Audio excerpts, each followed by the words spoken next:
नमस्कार प्रिय मित्रों, अगर तुम्हें जिंदगी में सब लोगों को पीछे छोड़कर अपने बड़े लक्ष्य को प्राप्त करना है तो तुम्हें इस दुनिया की भौतिक चीज़ों से यानी मोह माया से बाहर निकलना होगा। इस मोह माया से कैसे आसान तरीके से बाहर निकला जाए, वह तरीका कौन सा है, वही आज हम एक प्रसिद्ध भिक्षु की कहानी के माध्यम से जानेंगे। तो चलिए कहानी की शुरुआत करते हैं। दोस्तों, क्या आपने कभी चुपचाप बैठकर शांति से एकांत में कभी यह हिसाब लगाया है कि आपने आज तक क्या कमाया है? कमाई दो तरह की होती है। पहली, जिसके पीछे यह दुनिया भागती है, अर्थात धन दौलत, रुपया पैसा, जमीन जायदाद इत्यादि। लेकिन मैं इन चीज़ों की बात नहीं कर रही। मैं तो बात कर रही हूँ उस कमाई की जो हम जीवन भर कमाते हैं। हम चाहें या ना चाहें, लेकिन हम उस कमाई को कमाते ही चले जाते हैं, और वह है दुख, दर्द, नफरत, चिंता, पश्चाताप, धोखा, इच्छाएं, कामना, वासना इत्यादि। ऐसी कई सारी चीज़ें हैं जो हम अपने जीवन भर यूं ही कमाते चले जाते हैं, लेकिन हमें उसका एहसास ही नहीं होता, क्योंकि हम तो केवल धन और दौलत के पीछे ही भागते रहते हैं। इसलिए हम इस कमाई पर कभी ध्यान ही नहीं दे पाते हैं। बहुत समय पहले की बात है, एक नगरी में एक साधु रहा करते थे। वह साधु एक दिन बीच बाजार में खड़े होकर जोर जोर से हंस रहे थे। उस बाजार में आता जाता हर एक व्यक्ति उन्हें देख रहा था और हर कोई यही समझ रहा था कि यह कोई पागल है या कोई मूर्ख है। लेकिन उस बाजार में एक ऐसा व्यक्ति भी था जिसे उस साधु की हंसी बड़ी अजीब लगी। वह तुरंत उन साधु के पास पहुंचा और कहने लगा, आप पागल हो क्या? क्या आखिर इस तरह से बीच बाजार खड़े होकर हंसने का क्या मतलब है? आते जाते लोग आपको देखकर पागल समझ रहे हैं, मूर्ख समझ रहे हैं। आखिर आप करना क्या चाहते हो? तभी वह साधु उस व्यक्ति से कहता है, बेटा, जो मैं देख रहा हूँ वह तुम नहीं देख पा रहे हो। यदि तुम भी वह देख लोगे तो तुम्हारी भी हंसी नहीं रुक पाएगी। यह सुनकर वह युवक थोड़ा सा आश्चर्यचकित हुआ और उसने उस साधु से कहा, महाराज, आखिर आपने ऐसा क्या देख लिया जिससे आपको इतनी हंसी छूट रही है? आखिर यहाँ पर ऐसा क्या है? यह तो एक बाजार है जहाँ पर लोग अपने काम की वस्तुएं लेने आ रहे हैं, और आपने ऐसा यहाँ पर क्या देख लिया जो आपको इतनी हंसी आ रही है? आखिर मुझे भी बताइए, मुझे भी दिखाइए। तभी वह साधु उस व्यक्ति से कहता है, बेटा, यह इतना आसान नहीं। मैं चाहकर भी तुम्हें इसे इस तरह से नहीं दिखा सकता। इसे देखने के लिए बाहर की नहीं बल्कि भीतर की आंखों की आवश्यकता होती है। क्या तुम्हारे पास भीतर की आंखें हैं? इस पर वह युवक जोर से हंस पड़ा और उस साधु से कहता है, महाराज, लगता है आप सचमुच ही पागल हो चुके हैं। आंखें हमारे चेहरे पर होती हैं, भीतर की तरफ, हमारे भीतर की तरफ तो कोई भी आंखें नहीं लगी। आसपास के जो लोग गुजर रहे थे, जो आपके बारे में कह रहे थे, वे बिल्कुल सच है। आप सच में पागल हो गए हैं। भला भीतर की ओर कौन सी आंखें होती हैं? इस पर वह साधु उस व्यक्ति से कहता है, बेटा, भीतर की आंखें खोलने के लिए, भीतर की आंखों से देखने के लिए हिम्मत की आवश्यकता होती है। कोई डरपोक या कोई डरा हुआ इंसान इतनी हिम्मत नहीं दिखा सकता। एक डरा हुआ व्यक्ति अपने भीतर की आंखें कभी नहीं खोल सकता।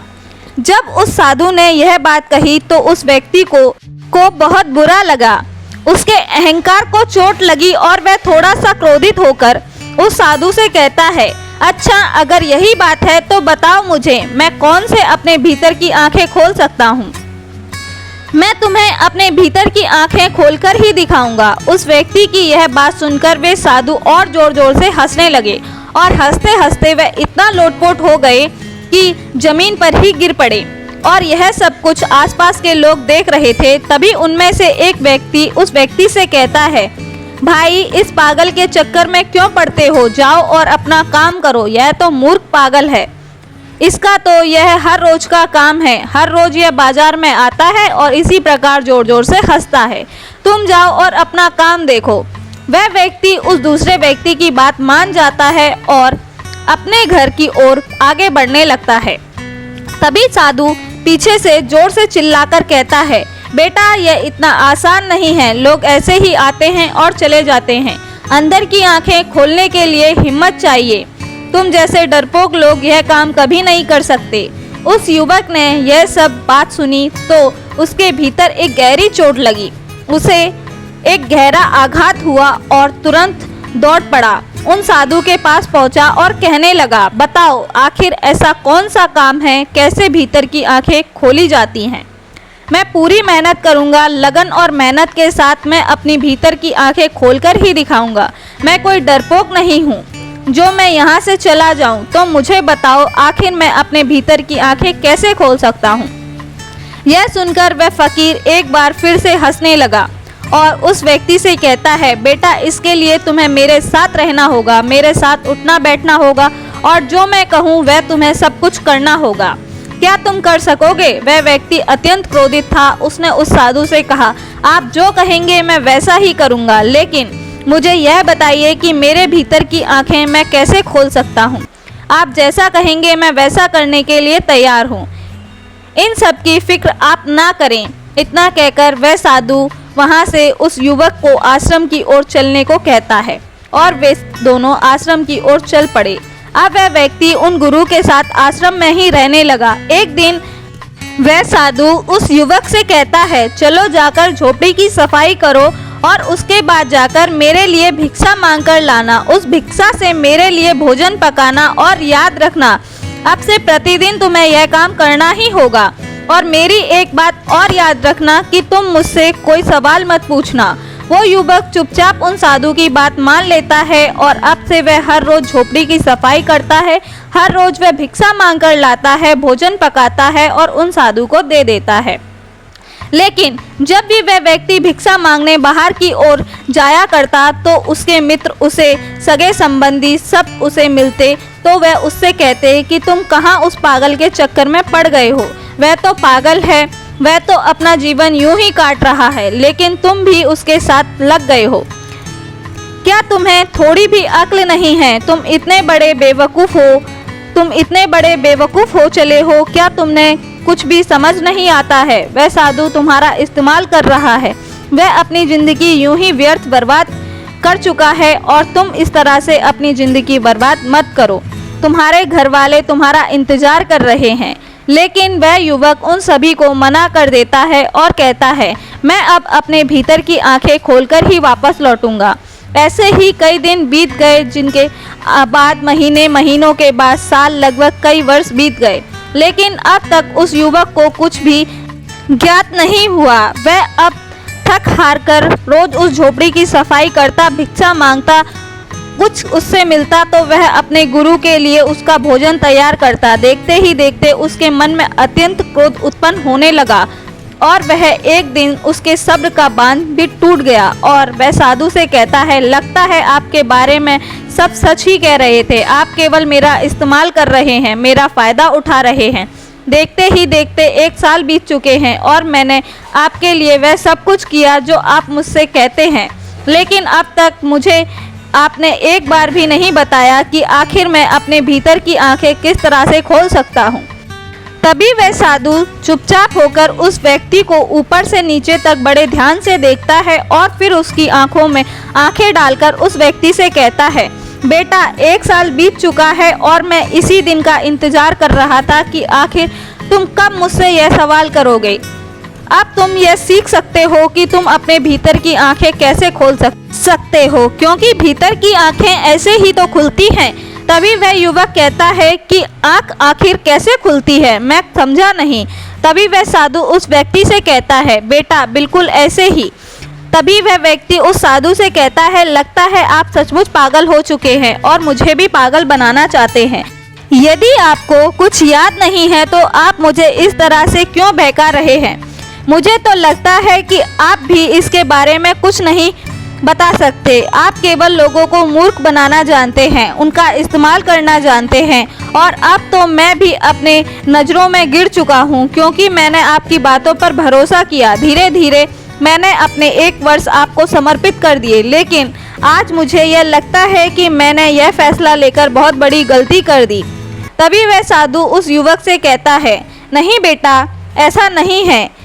हम जब खुद से यह सवाल करना शुरू करते हैं वास्तविकता में, तभी हम अपने भीतर की आंखें खोलने का प्रयास करते हैं। हम अपने भीतर की आंख को खोलना शुरू कर देते हैं। जिस प्रकार तुम 1 वर्ष तक चुप रहे, तुमने कुछ ना कहा, तुम सारा काम बखूबी करते चले गए, पूरे मन और लगाव के साथ, लेकिन तुमने कभी यह प्रश्न नहीं किया। तभी वह युवक उस साधु से कहता है, देखिए मुझे आपकी कोई भी बात समझ में नहीं आ रही है।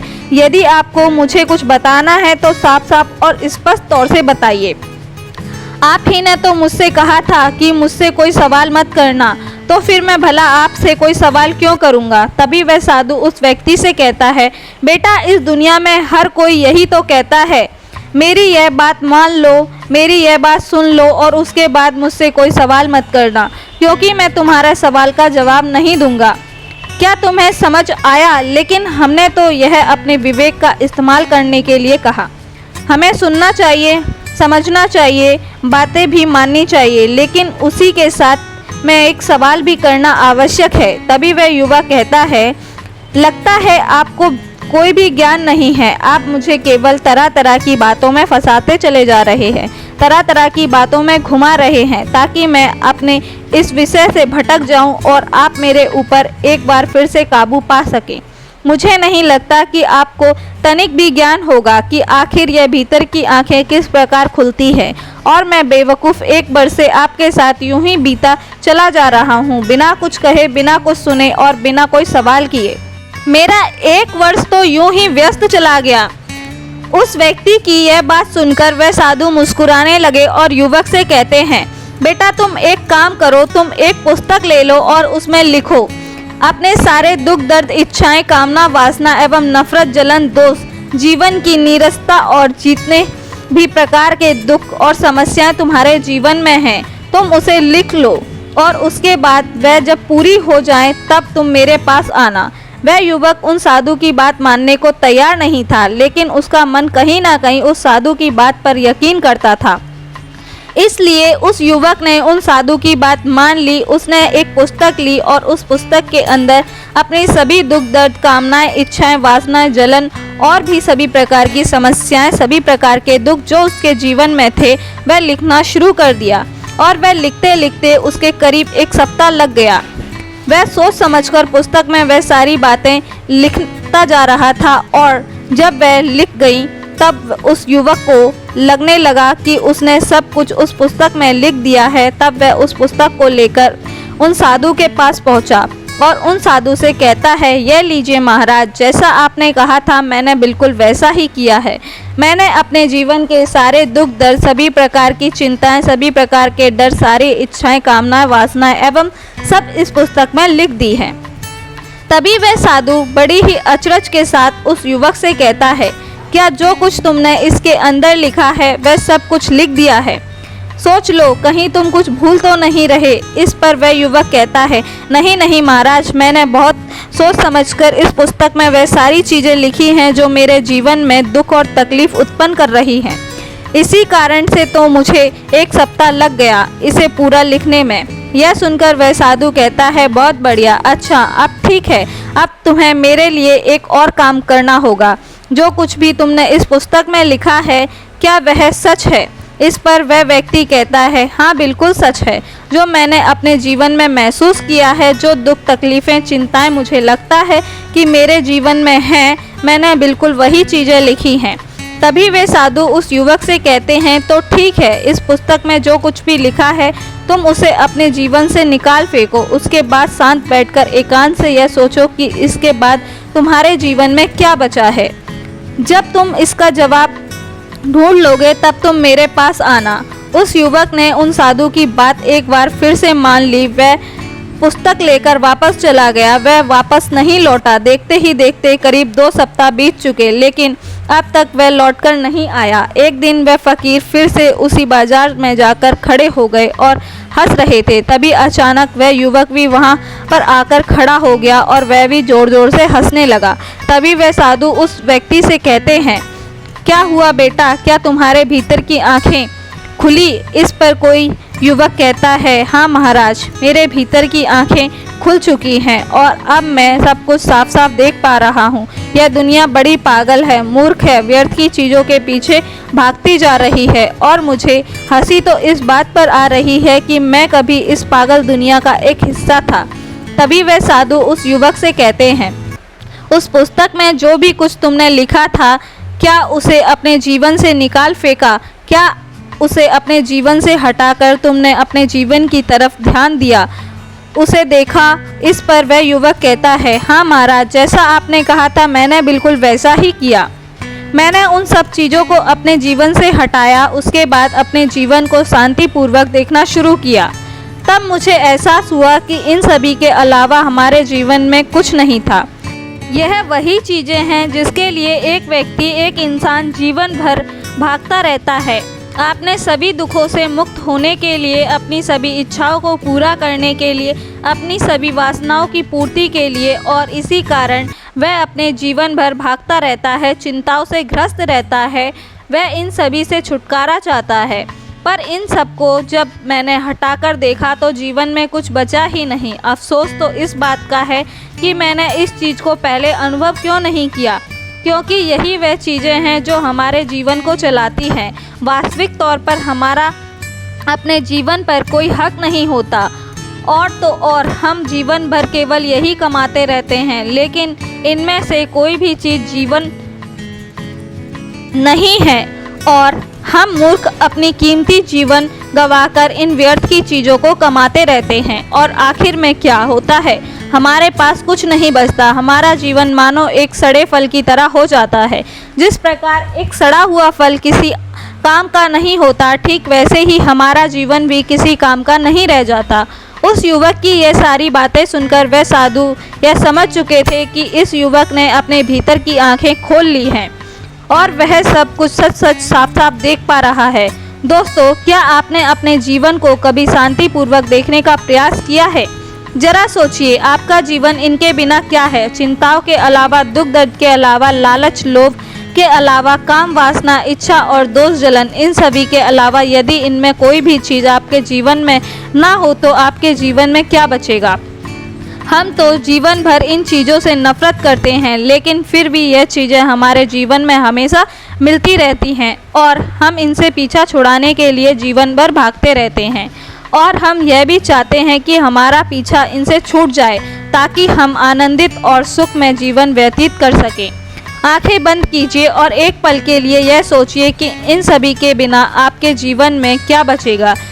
यदि आप अपने भीतर आपसे सवाल करेंगे तो आपको इसका जवाब जरूर मिलेगा और आपके भीतर जो आंखें हैं वह अब भी खुलने लगेंगी।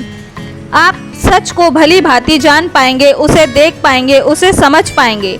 यदि हम एक बुद्धित व्यक्ति की बात करें तो एक बुद्धित व्यक्ति अपने जीवन से इन सभी चीज़ों को मिटा देता है, अपने सभी स्मृतियों को हटा देता है, और जब उसके भीतर यह सारी चीज़ें निकल जाती हैं, सारी चीज़ें खत्म हो जाती हैं, तो वह कैसा जीवन जिएगा, उसे कैसा अनुभव होगा, इसे अपने भीतर से सोचिए।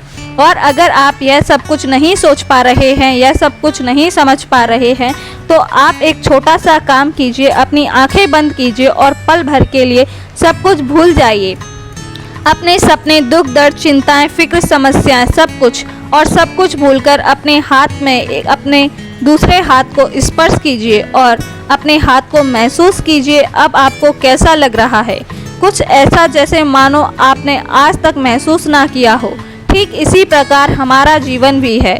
हम इन व्यर्थ की चीज़ों को अपने जीवन से निकाल फेंकते हैं तो हमारा जीवन भी कुछ नया हो जाता है, कुछ अलग हो जाता है। हम हर चीज़ को अलग ढंग से देख पाते हैं, समझ पाते हैं और हमारा जीवन पूरी तरह बदल जाता है। आपको सब कुछ नया लगने लगता है, अच्छा लगने लगता है। यह अनुभव आपने इससे पहले कभी महसूस नहीं किया होगा। तो दर्शकों, अब तनाव और चिंता को खत्म करने के लिए अगली कहानी की शुरुआत करते हैं। बहुत समय पहले की बात है। एक नगरी में एक व्यक्ति रहा करता था। वह व्यक्ति अपने जीवन में बहुत तनाव झेल रहा था। उसका पूरा जीवन मानो तनाव से ही घिरा हुआ था। चिंतित रहता था, परेशान रहता था। उसे ऐसा लग रहा था कि मानो उसका पूरा जीवन इसी तनाव में गुजर जाएगा। जब उसकी शादी नहीं हुई थी तो उसे शादी करने का तनाव था। शादी हो जाने के बाद अच्छी नौकरी और रुपए पैसे कमाने का तनाव। उस पर बढ़ गया। जैसे जैसे उसे एक नौकरी मिल गई तो वह कुछ पैसे भी कमाने लगा, लेकिन उसके बाद भी उसे उसकी पत्नी और कोई बच्चे नहीं हो रहे थे, जिस कारण से उसका तनाव और बढ़ गया। कुछ सालों बाद उसके जीवन में खुशी की लहर आई। उसकी पत्नी ने एक बेटे को जन्म दिया, लेकिन अब उस बेटे के जन्म के बाद उसे अपने बेटे के भविष्य की चिंता सताने लगी। उसका तनाव और ज़्यादा बढ़ गया। उसकी ज़िंदगी मानो एक तनाव बनकर रह गई। वह इस तनाव से किसी भी हालत से छुटकारा पाना चाहता था। वह चाहता था कि वह अपने जीवन को खुशी और खुशहाल तौर से जिए। पर एक दिन जब वह अपने घर के बाहर बैठकर यही सब सोच रहा था कि वह अपने जीवन को कैसे खुशहाल बना सके, कैसे वह अपने उन सपनों को पूरा कर सके जिससे उसका भविष्य सुधर सके, तभी अचानक उसके सामने कुछ सन्यासी, उसने उन सन्यासियों को देखा जिनके मुख पर प्रसन्नता थी, जिनके मुख पर किसी प्रकार का कोई तनाव नहीं था। चेहरे पर वह तेज व शांति देखकर वह मंत्रमुग्ध हो गया। उस व्यक्ति को लगने लगा कि सन्यासियों के जीवन में कोई तनाव नहीं है, उनके जीवन में कोई कार्य नहीं है, केवल भिक्षा मांगो और चैन से जियो, और शायद यही सबसे सर्वोत्तम जीवन है। यह सारी बातें उसके मन को घर कर गई। वह दिन रात इनके बारे में सोचने लगा, विचार करने लगा, और आखिरकार एक दिन उसने फैसला लिया कि वह अपने घर परिवार को छोड़ देगा और एक सन्यासी बन जाएगा। एक रात उसे मौका मिल गया और वह अपने परिवार के लोगों को छोड़कर निकल गया और भागा भागा उन सन्यासियों के पास जा पहुंचा और उनसे कहा, मैं आपकी शरण में आया हूं, मुझे अपना शिष्य स्वीकार कीजिए। उन सन्यासियों ने उस व्यक्ति को अपना शिष्य स्वीकार किया और आश्रम में रहने के लिए जगह भी दी। अब वह व्यक्ति उन गुरुओं का शिष्य बन चुका था, लेकिन वह यह भूल चुका था कि तनाव की कोई जगह नहीं है, कोई घर नहीं है, कोई परिवार नहीं है, कोई देश नहीं है जिसे आप छोड़ सकें। सन्यासी जीवन ग्रहण करने के बाद उसके जीवन में एक अलग तरह का तनाव उत्पन्न होने लगा। शिक्षा ग्रहण करने का तनाव, रोज सफाई करने का तनाव, सबसे बड़ा तनाव कि मैं भिक्षा कैसे मांगूं। वहाँ पर उपस्थित सभी शिष्यों में यह होड़ लगी रहती थी कि सबसे ज्ञानी कौन बनेगा। यह सब देखकर उसके मन में एक अलग तरीके का तनाव उत्पन्न होने लगा। कुछ दिनों तक तो उसने यह सब बड़ी ही आसानी से झेल लिया। कुछ दिनों तक उसे सब कुछ अच्छा लग रहा था, लेकिन उसके बाद अपने घर, अपने परिवार की चिंता उसे सताने लगी, उसकी याद आने लगी। तब उसे यह एहसास हुआ कि जो इस तनाव को झेल रहा है, वैसा ही तनाव उसके सांसारिक जीवन में भी तो था। उसने फिर एक बार फैसला किया कि वह सन्यासी जीवन को छोड़ देगा और अपने परिवार के साथ अपने परिवार के पास घर वापस लौट जाएगा। एक रात फिर उसे मौका मिला और वह आश्रम छोड़कर जैसे ही बाहर निकल रहा था, तभी वहाँ के गुरु ने उसे देख लिया और उन गुरुवर ने उस व्यक्ति से कहा, पुत्र तुम कहाँ जा रहे हो। इस पर वह व्यक्ति कहता है, गुरुवर मैं इस संसार जीवन में बहुत तनाव झेल रहा था और उसके बाद मैंने आप लोगों को देखा। मुझे लगा कि सन्यासी जीवन ही सर्वश्रेष्ठ जीवन है, जहाँ पर कोई तनाव नहीं है। इस कारण मैं सन्यासी बन गया, लेकिन यहाँ पर भी रहने में मुझे उस तनाव से मुक्ति नहीं मिली और मैं तो इससे छुटकारा चाहता था, लेकिन वह मुझे यहाँ पर नहीं मिला, इसलिए मैं यहाँ से वापस जा रहा हूँ अपने घर। उस व्यक्ति के मुख से यह सारी बातें सुन उन गुरुवर ने कहा, बेटा तुम जा सकते हो, लेकिन अपना तनाव यहीं छोड़ चले जाओ। यदि तुम वापस यहाँ से वो तनाव लेकर अपने संसारिक जीवन में जाओगे तो तुम कभी सुखी नहीं रह पाओगे और फिर तुम्हारा यहाँ आने का फायदा भी क्या होगा। गुरुवर की ये सारी बातें सुनकर वह व्यक्ति कहता है, हे गुरुवर, क्या आप सही कह रहे हैं? क्या मैं यह तनाव को यहीं छोड़कर जा सकता हूँ? क्या मुझे इस तनाव से मुक्ति मिल सकती है? इस पर उन गुरुवर ने कहा उस व्यक्ति से, हाँ क्यों नहीं, लेकिन इससे पहले तुम्हें मेरे लिए एक काम करना होगा। तुम किसी एक व्यक्ति को ऐसे ढूंढ कर लाओ जिसके जीवन में कोई तनाव ना हो, कोई समस्या ना हो, वह अपने जीवन में खुशी और खुशहाल तौर पर जी रहा हो। जब तुम एक ऐसे व्यक्ति को मेरे पास ले आओगे तो मैं तुम्हें तुम्हारी चिंता से, तनाव से मुक्त कर दूंगा और तुम वापस अपने घर जा सकोगे और अपने जीवन में खुशी और खुशहाल तौर पर अपने जीवन को जी सकोगे।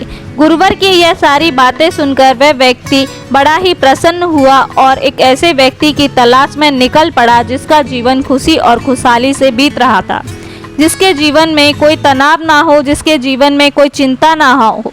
वह व्यक्ति कई गांवों में गया, कई नगरों में घूमा, बहुत से लोगों से मिला, अनेकों दरवाजे खटखटाए, लेकिन उसे कोई ऐसा आदमी नहीं मिला जो यह कह सके कि उसके जीवन में कोई तनाव नहीं है, उसका जीवन में कोई चिंता नहीं है। बल्कि तनाव और चिंता की बात करते ही लोग उसे अपनी समस्या के बारे में और बढ़ा चढ़ाकर बताया करते थे। वह उसे अपनी चिंता और तनाव के बारे में कुछ ऐसे बताने लगे मानो सबसे बड़ी समस्या उन्हीं के पास हो। धीरे धीरे कई दिन बीत गए, लेकिन उसे ऐसा कोई व्यक्ति नहीं मिला जिसके जीवन में कोई तनाव ना हो। तभी उसे एक दिन एक व्यक्ति मिला और उस व्यक्ति ने उस शिष्य से कहा, इस पूरे संसार में केवल एक ही व्यक्ति ऐसा है जिसके जीवन में कोई तनाव नहीं है, कोई चिंता नहीं है, वह चिंता रहित है, और वह है शराबी, जिसे किसी बात की कोई चिंता नहीं होती, जिसे कोई बात का कोई तनाव नहीं होता, वह तो मस्त रहता है। जब उस शिष्य ने उस व्यक्ति के मुख से यह सारी बात सुनी तो वह शिष्य एक शराबी व्यक्ति के पास गया और उसने जब उससे पूछा कि क्या तुम्हारे जीवन में कोई तनाव है, तो शराबी ने नशे में कहा, यह तनाव क्या होता है? यह तनाव किस चिड़िया का नाम है? मुझे नहीं पता। यह क्या विशिष्ट बड़ा ही प्रश्न हुआ।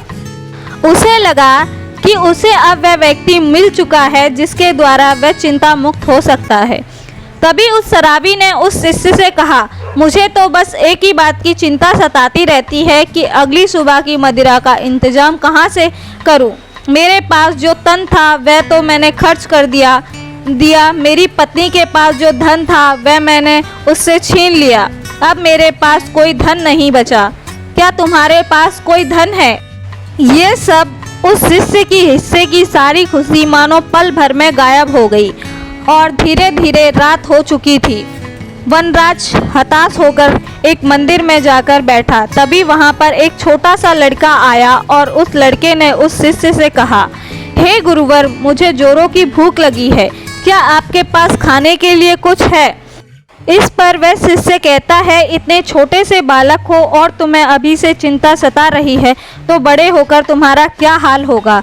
इस पर उस छोटे से लड़के ने कहा, हे गुरुवर, यह चिंता, यह तनाव नहीं है, यह तो भूख है, मुझे जोरों की भूख लगी हुई है। यदि आपके पास खाने के लिए कुछ है तो कृपया करके मुझे दे दें। उस बच्चे के मुख से यह सारी बातें सुन वह शिष्य एक बार फिर से बड़े प्रसन्न हुए और उसने अपने थैले में जो रोटियां रखी हुई थी उस बालक को थमा दी। जैसे ही उस बालक ने वह भोजन पूरा कर लिया, उसके बाद वह उस शिष्य से कहता है, हे गुरुवर, ना जाने मेरे अगले दिन के लिए भोजन का क्या होगा, मुझे उसकी चिंता सता रही है। क्या आप कल भी मेरे लिए भोजन ला सकते हैं? यह सुन वह व्यक्ति एक बार फिर से निराश हो गया। वह भागा भागा अपने गुरुवर के पास पहुंचा और उनसे कहने लगा, गुरुवर, मैंने बहुत ढूंढा, मैंने हर जगह तलाश की, कई नगर देखे, कई गांव में गया, लेकिन मुझे कोई ऐसा व्यक्ति नहीं मिला जिसके जीवन में कोई तनाव ना हो, अपने जीवन को सुखी और खुशहाली तौर पर जीता जा रहा हो। हर किसी को किसी न किसी प्रकार की चिंता अवश्य सता रही है। कोई अपनी चिंताओं को लेकर बैठा हुआ है तो कोई अपने तनाव से जूझ रहा है। जिसके पास धन नहीं है वह धन चाहता है, जिसके पास धन है वह अत्यधिक धन चाहता है, जिसके पास प्रेम है वह प्रेम चाहता है और अधिक प्रेम चाहता है, जिसके पास प्रेम नहीं है वह प्रेम चाहता है। किसी के पास काम नहीं है तो वह इसलिए चिंतित है और उसके पास कोई पैसे नहीं हैं, और किसी के पास काम है तो वह इसलिए चिंतित है कि उसके पास अत्यधिक काम हो। जो कोई बीमार है वह इस बात से चिंतित है कि उसका स्वास्थ्य कब सुधरेगा, और जो व्यक्ति पूरी तरह से स्वस्थ है उसे इस बात का तनाव है कि वह कहीं बीमार ना पड़ जाए। इसी प्रकार हर व्यक्ति तनाव से ग्रसित है और सभी के जीवन में चिंताएं ही चिंताएं भरी हुई हैं। इससे छुटकारा पाना नामुमकिन है। तभी उन गुरु ने कहा, इससे छुटकारा पाना संभव है और इससे छुटकारा पाया जा सकता है, मगर इसके लिए तुम्हें खुद को समझना पड़ेगा। इस पर वह व्यक्ति उन गुरुवर से कहता है, क्या है गुरुवर, मुझे ऐसा क्या समझना पड़ेगा? मैंने हर जगह देखा कोई ऐसा व्यक्ति मुझे नहीं मिला जिसके लिए जीवन में कोई तनाव ना हो। आप मुझे कैसे चिंता मुक्त कर सकते हैं? इस पर गुरुवर ने कहा, मैं तुम्हें समझाने की कोशिश कर रहा हूँ, उसे तुम ठीक से समझने की कोशिश करना। उन गुरुवर ने कुछ गीली लकड़ियाँ अपने आश्रम के पास से उठाई और उन्हें उस शिष्य के सामने रख दिया और कहा, इसमें आग लगा दो। उस शिष्य ने काफ़ी कोशिश की, लेकिन उन गीली लकड़ियों में भला आग कहाँ से लगने वाली है। तत्पश्चात वह परेशान हो गया, लेकिन उनमें आग नहीं लग पाई। इस पर उसने गुरुवर से कहा, हे गुरुदेव, इन गीली लकड़ियों में आग नहीं लग सकती, इसमें आग लगाना संभव नहीं है। इस पर वह गुरुदेव कहते हैं, पुत्र, मैं तुम्हें यही समझाने की कोशिश कर रहा हूँ कि तुम इन गीली लकड़ियों को क्या करोगे? इसे धूप में सुखाओगे, फिर इन गीली लकड़ियों को लेकर सोचते रहोगे, चिंतित रहोगे और तनाव में रहोगे। तुम चाहो तो इन्हें धूप में सुखा सकते हो, लेकिन इनमें थोड़ा सा समय लगेगा, और यदि चिंताएं की जगह चिंतन करोगे तो तुम यह जरूर समझ सकते हो कि तुम इसकी जगह पर कुछ सूखी लकड़ियों का इंतजाम कर सकते हो और इनमें आग लगाना भी संभव होगा। इस पर वह वशिष्ठ गुरु से कहता है, गुरुदेव, आप ठीक कह रहे हैं, लेकिन यह जीवन तनाव से भरा हुआ है कि जीवन तनाव से मुक्त कैसे हो सकता है? और ऐसा क्यों है कि हम अपने जीवन को तनाव मुक्त नहीं जी पाते, जीने की कोशिश करते हैं? और यह सारी बातें सुनकर उन गुरुवर ने कहा, हे पुत्र, इस जीवन में कोई तनाव नहीं है। बाहरी तौर पर कोई भी तनाव उत्पन्न नहीं होता। जो भी तनाव उत्पन्न होता है वह हमारे भीतर की ओर होता है। चिंता तुम भीतर की ओर करते हो, और जहाँ चिंता और तनाव उत्पन्न होता है वह सफलता नहीं होती, कार्य सही नहीं होते, तो हमारी मानसिक स्थिति भी सही नहीं होती, जिस कारण हमारे सारे कार्य बिगड़ने लग जाते हैं और हम और भी ज़्यादा तनाव महसूस करने लगते हैं और भी ज़्यादा चिंतित रहने लगते हैं। आगे वह गुरुदेव अपने शिष्य से कहते हैं कि यदि चीज़ें हमारे मुताबिक होने लगें तो हम अपने जीवन में कभी भी तनाव महसूस नहीं करेंगे और ना ही हम कभी चिंता करेंगे, और हमारा जीवन खुशी और खुशहाल तौर पर चलता रहेगा। हमें चिंता करने की कोई आवश्यकता नहीं पड़ेगी। जैसे यदि कोई यहाँ लकड़ियाँ मुझे सूखी मिल जाएं तो मैं इनमें आसानी से आग लगा सकता हूँ और मेरे भीतर किसी प्रकार का कोई तनाव उत्पन्न नहीं हो पाएगा। तो मेरा तनाव इन लकड़ियों के स्वभाव पर निर्भर करता है। यदि कोई इस बात को पहले से ही स्वीकार कर ले कि जीवन में यदि हमें हमेशा सूखी लकड़ियां नहीं मिलती तो वह पहले से ही उन सूखी लकड़ियों का इंतजाम कर लेगा। जो इस बात को स्वीकार कर लेता है उसे सूखी लकड़ियां ना भी मिले तो वह धैर्य रखता है, सब्र रखता है और उन गीली लकड़ियों को सुखाने का पूरा प्रयास करता है, ना कि उन गीली लकड़ियों को हाथ में लेकर हाथ पे हाथ धरे बैठा रहता है और अलग अलग चिंताओं में डूब जाता है कि सूखी लकड़ियां मुझे क्यों नहीं मिल रही और आखिर उसे क्यों मुझे गीली लकड़ी मिली है। आखिर कब तक ऐसा चलता रहेगा? मेरा क्या होगा?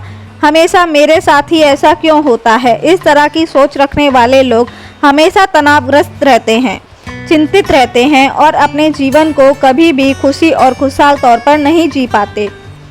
हमारा यही जीवन बड़ा ही अनमोल है। इस जीवन में कुछ समस्याएं होती हैं, कुछ समस्याएं हम खुद उत्पन्न कर लेते हैं, जबकि यह समस्याएं वास्तविकता में नहीं होती। नहीं, इस पर वो शिष्य कहता है, हे गुरुवर, आप क्या कहना चाहते हैं? जरा स्पष्ट तौर पर बताइए, मैं आपकी बात समझ नहीं पाया। तभी वे गुरुवर कहते हैं, अच्छा मुझे यह बताओ, तुम अपने परिवार को छोड़कर यहाँ पर सन्यासी बनने क्यों आए थे? शिष्य ने कहा, गुरुवर, मेरे जीवन में बहुत ही तनाव था। इसका जवाब देते हुए गुरु ने कहा, तो क्या इस जीवन में कोई तनाव नहीं है? इस पर शिष्य ने कहा, है गुरुदेव, यहाँ पर भी तनाव है, जिस कारण मैं यह सन्यासी जीवन छोड़कर वापस अपने परिवार के पास लौट जाना चाहता हूँ। तभी गुरुवर ने कहा, अगर तुम्हारे भीतर हर एक कार्य को लेकर यही भाव उत्पन्न होता रहेगा, मैं यह कैसे करूँगा, यह मुझसे होगा या नहीं होगा, या फिर मैं यह कर पाऊँगा या नहीं कर पाऊँगा, इन चीज़ों का सामना कैसे करूँगा? मैं चाहता हूँ लेकिन यह मुझसे नहीं होता। मेरे साथ ही ऐसा क्यों होता है? ऐसा ना होकर वैसा हो जाए, मुझे कोई देख ही ना पाए, मैं छुप जाऊं, किसी का मेरे ऊपर ध्यान ही ना जाए, अब मेरा क्या होगा? और भाई यह कहाँ पर आकर फंस गया कि सारे भाव तुम्हारे मन में हैं। यह सारे भाव तब भी तुम्हारे मन में उत्पन्न होते हैं जब तुम अपने परिवार के साथ थे, और जब तुम यहाँ पर आए तब भी तुम्हारे अंदर ये सारे भाव उत्पन्न होते रहे। इस पर वह शिष्य कहता है, हाँ गुरुदेव, आप बिल्कुल ठीक कह रहे हैं, मेरे अंदर सारे भाव अभी तक उत्पन्न हो रहे हैं। अब मैं अपने परिवार के साथ था तब भी, और अब मैं यहाँ पर हूँ तब भी मेरे अंदर ये सारे भाव उमड़ रहे हैं। इस पर गुरुवर ने कहा, यह समस्या तुम्हारे बाहर की नहीं है, यदि कोई जगह छोड़ दो तो कोई स्थान छोड़ दो तो यह समस्या कभी खत्म नहीं होगी। यह समस्या तुम्हारे भीतर की है, तुम्हारा ही किया धरा है।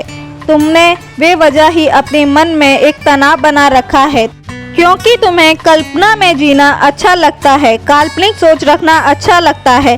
तुम उन बातों को लेकर चिंतित रहते हो जो तुम्हारे जीवन में कभी घटित होने की संभावना ही नहीं है। ऐसी सोच रख के तुम चिंताग्रस्त रहते हो और तुम्हारा तनाव कभी खत्म ही नहीं होता। जिस दिन तुम यह समझ जाओगे कि हर समस्या का समाधान होता है, उस दिन समाधान तक पहुंचने के लिए हमें कोई ना कोई कर्म करने ही पड़ते हैं।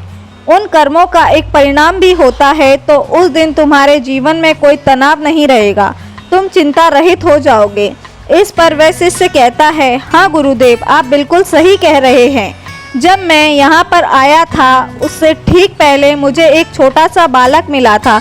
उस बालक को जोरों की भूख लगी थी। जब मैंने उसे कहा कि तुम इतने छोटे से बालक हो और तुम्हारे जीवन में अभी से तनाव है, अभी से चिंता है, तो तुम्हारा आगे क्या होगा?